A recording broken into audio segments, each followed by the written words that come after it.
Hi అండి. లోహరాకి స్వాగతం. So, మేము తిరుపతి వెళ్తున్నాం కదండీ! సో, ఇది నా ఐడియా కాదు.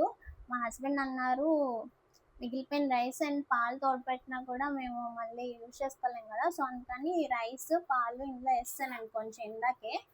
మిగిలిన రైస్ కూడా వేసేసి తోడులాగా పెడితే తినడానికి బావుంటది కదండీ! ట్రావెల్‌లో గానీ, అంటే ఇన్ కేస్ రేపు పొద్దున్న కూడా బావుంటది అనుకున్నానండి. ఎందుకంటే ఇది ఫ్రెష్ రైస్.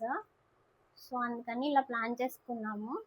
ఐ థాట్ మీకు కూడా షేర్ చేద్దామని రైస్ అంతా ఏసేసానండి. పాలు కూడా కొంచెం వేడిగానే ఉన్నాయి. సో, పోసేస్తాను. సో, కొంచెం ఇలాగా మిక్స్ అంతా చేయక్కర్లేదంటండి. ఇది పెరుగుంది కదండీ! కొంచెం మిగిలింది. మేము లంచ్ చేసిన తర్వాత. సో, అది కూడా వేసేస్తున్నాను.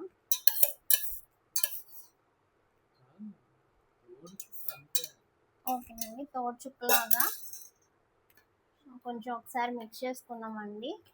అండ్ పైన కొంచెం ఇలా ఉల్లిపాయలను, పచ్చిమిరపకాయలు కోసానండి. పచ్చిమిరపకాయ అలాగే ఉందండి. ఉల్లిపాయ కోసానండి. అంటే చలవ చేస్తదంట కదండీ ఇది.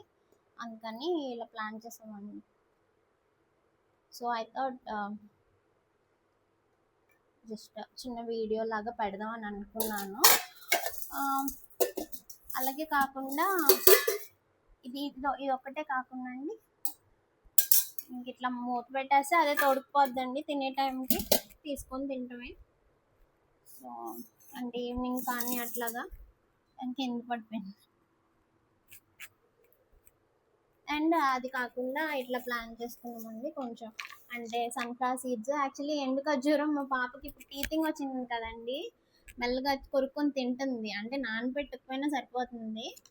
అండ్ తను యాక్చువల్లీ క్యాష్యూస్ చాలా లైక్ చేస్తే, పీనట్స్ కొంచెం లైక్ చేస్తుంది. అందుకని జస్ట్ వేయించి అట్లా పోసాను. కొన్ని తొక్క తీగలు తీసానండి.